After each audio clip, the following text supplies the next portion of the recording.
more than a song. We worship God passionately. It's not about the songs being sung, it's about who they're being sung to. It can get loud and it can be messy, but we kind of like it that way. Use your outside voice inside. Now let me explain that. We've always had contemporary worship as a part of this fellowship since the early days. I grew up listening to rock and roll music.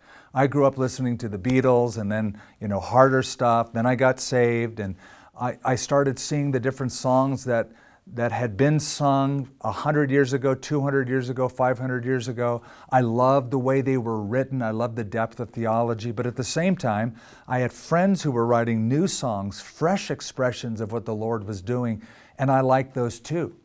So I remember when guitar music was introduced to the church in general, and what chaos that created as you would allow a guitar, especially an amplified guitar, in a church service. My goodness, there has to be an organ and a choir.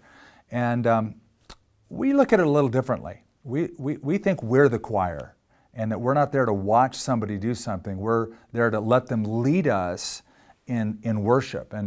And we believe that worship in the Bible is spoken of by a number of different means. The Bible speaks of raising one's hands in worship. Sometimes people knelt down. Sometimes they were all the way down on their knees, face down before the Lord. Sometimes they stood up. Oftentimes they lifted their eyes toward heaven. Sometimes they even danced before the Lord. One thing I know is that closing your eyes and folding your hands, well, it's not in the Bible. It's good. There's nothing wrong with that. That's a form. It just didn't make God's top 10 list of the things He evidently likes. And in Revelation chapter 5, in describing the courtroom of heaven and the angelic voices and the people worshiping God, it says they worshiped Him with a loud voice. It was done with all their heart, mind, soul, and strength, which is how we're to love the Lord our God.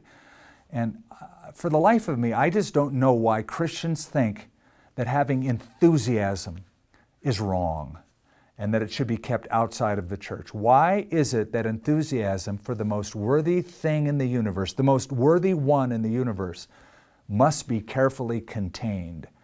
I think the Lord enjoys it when we tell Him, we're your biggest fan, we love you, and we're not ashamed to sing it. It does something to us, even when we don't feel like it, when we command our bodies, our voices, to sing it out before the Lord, to lift a hand, even though I might not feel like it. Lord, I'm going through a difficult moment. Here's my body, here's my voice, here's all my strength, and I say that I love you. I think we get transformed in the process. And what happens is our spirits get lifted when we make the choice to do that, and that God will honor that.